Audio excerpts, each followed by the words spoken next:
Hey, how's it going, guys? In this video, I'm going to be talking about the 2018 World Cup, and I think I'll leave the World Cup series here after I'm done with this. So, what will the 2018 World Cup be known for? Well, the 2018 World Cup will be known for many things, such as the 9 stoppage time winners, the 2 shock semi-finalists, and a teenage sensation. I'm not talking about Lamine Yamal, but rather Kylian Mbappe of France. Yamal wasn't even a teenager at the time; he was so young. So anyway,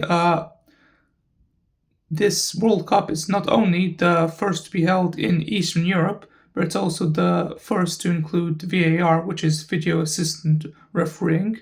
I just want to go back to the Eastern European bit for a second. It's kind of shocking to me that it took until 2018 for a World Cup to finally be held in Eastern Europe, considering that 8 years earlier the World Cup was held in Africa. I mean, to put things into perspective, the Olympics first held their games in Eastern Europe all the way back in 1980, also in Russia, of course.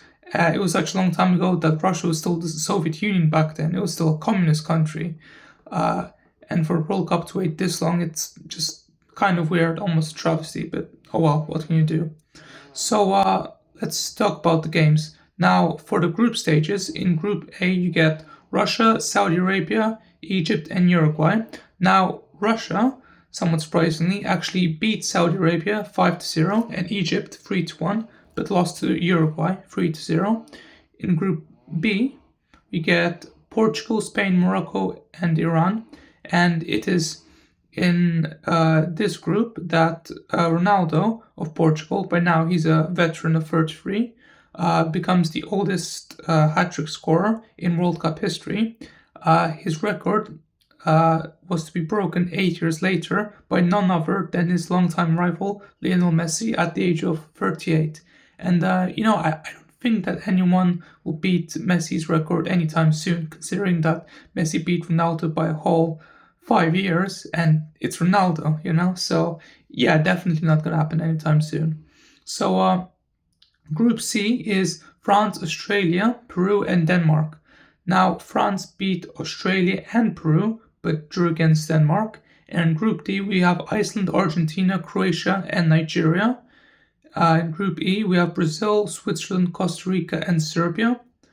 And in Group F, we have Mexico, South Korea, Germany, and Sweden. Now, in this one,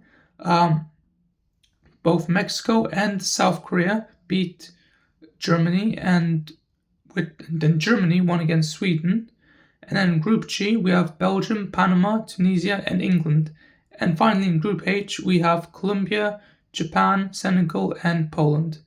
Now, Japan and Colombia both knocked out Senegal and Poland to get to the next stage.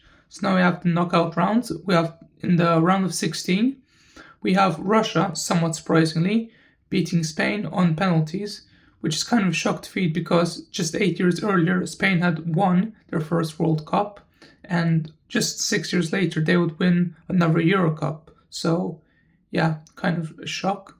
What wasn't a shock was Croatia beating Denmark 3-2, and Sweden beat Switzerland 1-0, and then England beat Colombia on penalties, which is notable for being the first time that England has ever won a penalty shootout, because until then, England were notorious for losing all their penalty shootouts. It's actually the reason for that, which is why they lost against Germany in the semi-finals in the 1990 World Cup, but they finally managed to win one, so that's good.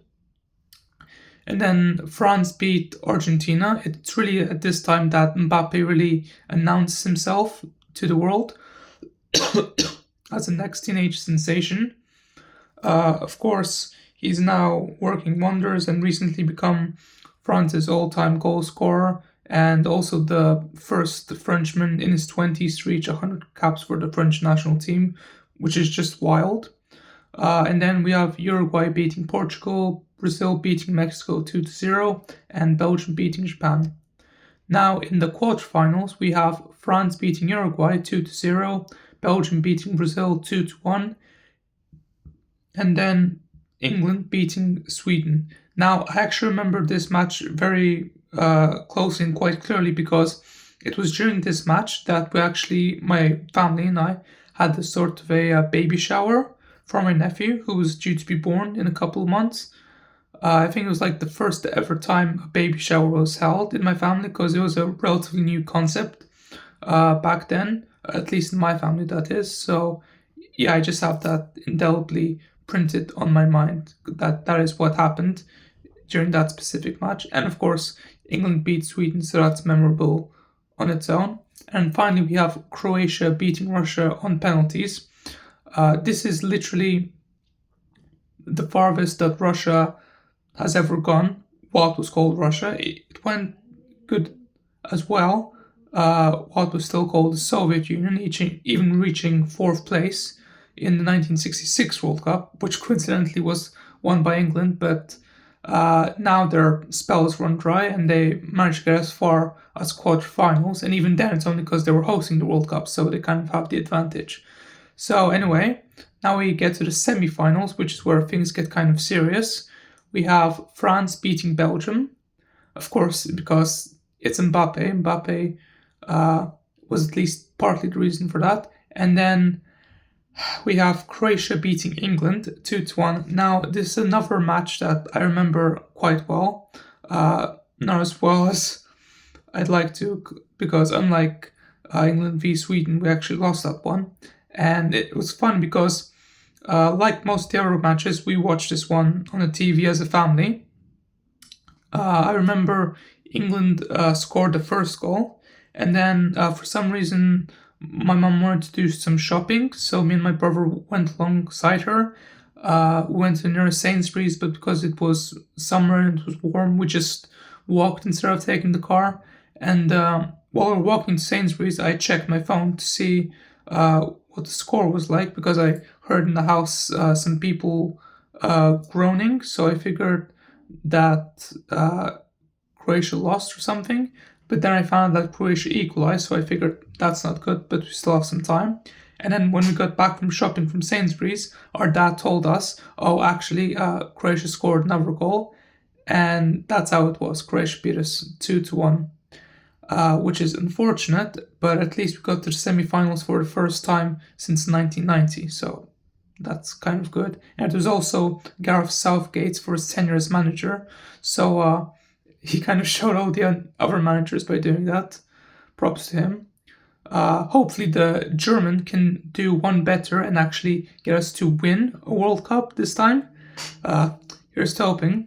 And then in the finals, we have Belgium beating England for third place. So I guess you could say in this World Cup, England is kind of what England was in 1990 and what Bulgaria was in 1994 and what South Korea was in 2002.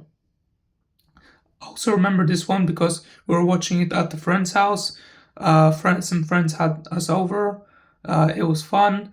Would have been more fun if we beat Belgium like we should have, but Belgium was kind of going for a golden generation at the time, what with De Bruyne and Lukaku, so we can't feel too bad about that. It's like when Sweden beat Bulgaria in 1994, kind of like that. And then finally, we have France beating Croatia 4-2. Now, if Croatia beat France, Croatia would have been the first ever Eastern European team to win the World Cup. I still think they'll be the first Eastern European team to win it. Maybe not in this World Cup, but maybe in the 2030s, let's say. Yeah, it'll definitely be Croatia to be the first one to do it. And yeah, that's it. So what can we take away from this World Cup? Well, first of all, it was the first one to be held in Russia and thus in Eastern Europe. It was also actually the first one I actually had a sticker album of, and also the first one on this list of videos that I had very vivid memories of, and I use my own memories to apply to these matches, as opposed to the other ones where I can't really do that. I can just say what has already been said. So yeah, that's kind of cool. And yeah, I guess that's it. So anyway, guys, that does it for this video and this whole video series. If you like this video and want me to make more videos like this, then like, comment, and subscribe. Bye, guys.